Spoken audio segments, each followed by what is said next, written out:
Hey guys, it's Centurion Master and welcome back to World of Warships. This is Okinawa and we're on a domination game. Today I'm partnered with Faye Blue. We're both in our destroyers. She's in her tier 7 Mahan and I'm in the Japanese tier 8 Kagero. Been working my way down this Japanese line as quickly as I can. Desperately trying to get a better understanding of destroyers and their mechanics, and just felt that the Japanese line best suited my playstyle. Definitely more of a torpedo player than a gun player. And as a result I felt this was the best line to go down. The Akatsuki at tier 7 I felt was an absolutely fantastic ship. Really had a lot of fun playing that ship and had some really decent games, but I certainly haven't been let down at tier 8 with a Kagero. Probably lacks a little bit of the speed that the Akatsuki has, but definitely with that reduced detection range allows you to be a lot more lethal up close when getting your torpedoes off, as hopefully you'll see at points throughout this game and other games I'm going to put on in the near future. We'll be doing a review on this ship, but due to being off the channel for quite a long time I just want to get some content up to keep guys happy, but we'll be doing a review of it today or late tomorrow. At this point just thought I'd move into B, tuck in behind this island and try and consolidate this cap. Obviously our primary objective as a destroyer, and then spot whatever enemy we can. At this point nothing seen, so just going to tuck in here as quickly as I can. Always expect torps when you're approaching the cap for the first time, normally coming down one side or the next. Bit of a pop luck shot, I often take them myself, but on this occasion with the additional reload time of the torpedoes don't really want to waste any, so it's more important I get in and just take the cap and try and do what spotting I can. And there we have a Targo in the distance, just over 9k away, and we're just going to tuck in here. It is a decent ship, the Kagero. It's not quite as speedy and maybe not quite as manoeuvrable as the Akatsuki, but it's like I said, it's the extra detection range that really makes the ship kind of worlds apart, and you can be absolutely devastating when getting up close. 5.4 kilometers I think, with all the relevant skills on a captain and obviously the modules on a ship. It's as low as you can go, and that's a really good score for the Kagero. So we're on the verge of taking this cap now. Faye's moved into C to try and contest C, but it looks like there's already a destroyer in there, so she's probably going to have to pull out, and that's B secure. Quick look around and we can get moving, looking for any possible enemy targets that we can start hunting down.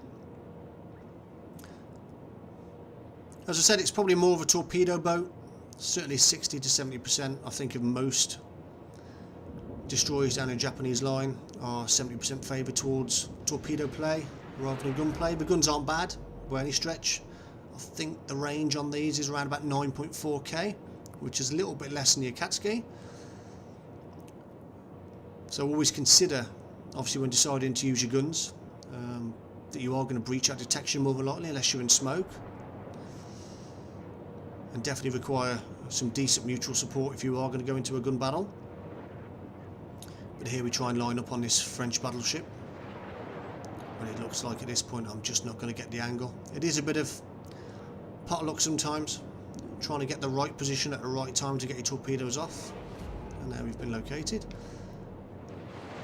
But with this 5.4k detection range I do feel confident to press as much as possible, certainly up at least till 6k, to try and take whatever opportunities I can. So we're shipped down on the enemy team, cap points lead, so a nice early position to be in, and now we're just hunting for whatever target it might reveal itself, and there we have an enemy Kagero. Exactly what I was talking about with the detection range, literally popped up out of nowhere, find yourself at point blank range and immediately in the gun battle. Just trying to get into a position where I can minimise my broadside, yet get some shots off. Oh, and there we have it. What did I say about the guns? Rubbish, don't use them. But at that range against the right targets, and there's a lucky miss. You can be effective, and that's a kill for us, an enemy destroyer down, which is always a plus. And now we're looking for opportunities again to get these torps off. 10k range on torpedoes, 67 knot speed. Not a bad little set of torpedoes to have. Again, we're just prowling now, trying to control the centre of the map. looking for any opportunities where we can just get some torpedoes off and put the enemy under pressure. Still got a decent points lead, 2 ships to 0 up, and a kill for ourselves, so not a bad start to the game. Faye and Mahan's over in C, trying to take that now. It's not going to be long before that's taken. And we have an array of ships over here in the distance, all varying from between 9 and 12, I think 11.5k now, where we should soon be able to get some shots off. As I mentioned, definitely not an expert destroyer player, not by any stretch of imagination. Would predominantly and normally prefer to play battleships. That's kind of the ship that really suits me. But more and more I am starting to enjoy the destroyer game. Now we've been detected, I'm sure it's at Chapayev with the radar, and all of a sudden we come under a hail of fire, but those torpedoes look good, and surely we might get 1, possibly 2 hits there as long as they continue on.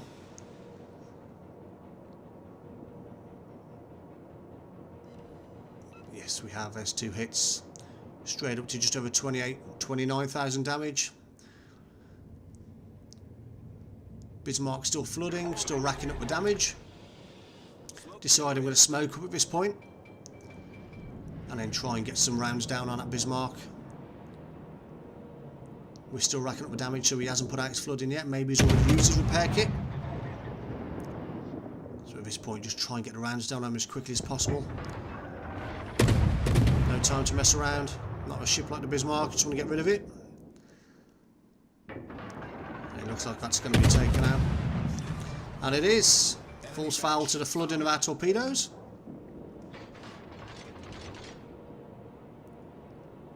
Now we can get out of here, relocate and look for our next target.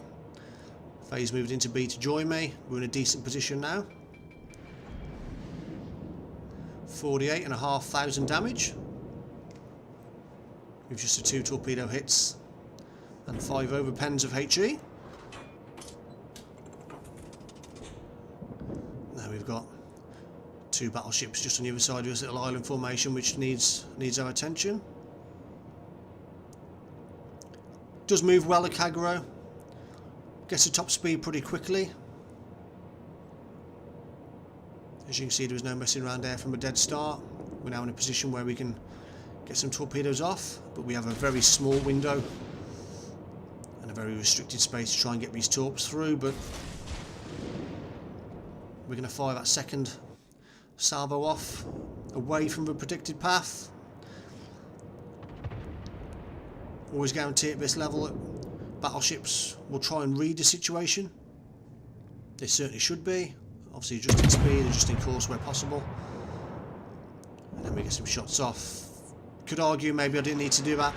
I've been detected as a result and coming under fire from secondaries. Another couple of hits. Straight up to 81,500 damage now. Got to get my steering gear back up and running. Do have a last stand on this ship, but as soon as you can get them up and running, the better, to full capacity.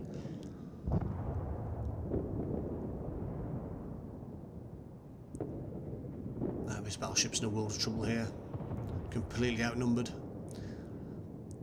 Again, felt confident at this point that I can get shots off. Probably the least of this battleship's concern at this point. He's just reversing into a watery grave. He's got to farm whatever damage I can before he's inevitably taken out. So 775, 818 points now. Off for caps. 87,000 damage, 2 kills. Not a bad little start for one of the first games of the day.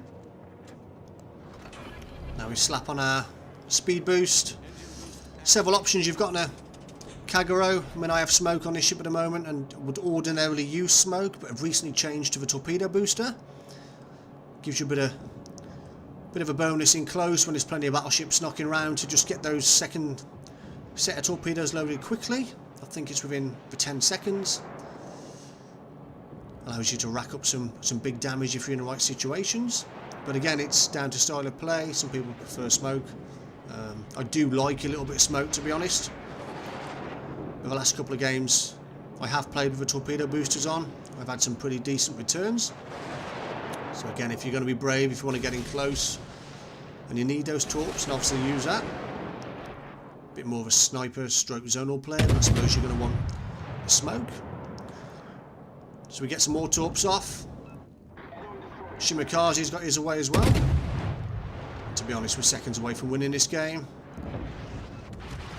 Not too big a game, not too much action, but gives you a bit of an indication what the Kagero can do. You know, decent damage return on its torpedoes, plus 20,000 per strike. Pretty decent guns. You know, all round a reasonably manoeuvrable ship. But we were never in danger of losing this game, and there we have it, it's done. Game 1. Let's have a quick look at the stats. Just over 330,000 credits, 4,500 experience. So not bad. And 19,500 damage. Can't really complain at that. 35 target hits. And there's those 4 torpedo hits with 4 flooding cores, giving us 2 kills. And that allowed us to be second on the board, with Faye being top. So not a little bad team effort there. And that's a Kagero, guys. A good ship all round. Get down this line, give it a go. Again, the review will be on here tomorrow or day after. Hope you enjoyed the video, guys. Give us a like or subscribe, really helps me out. And yeah, I'll catch you next time. Take care.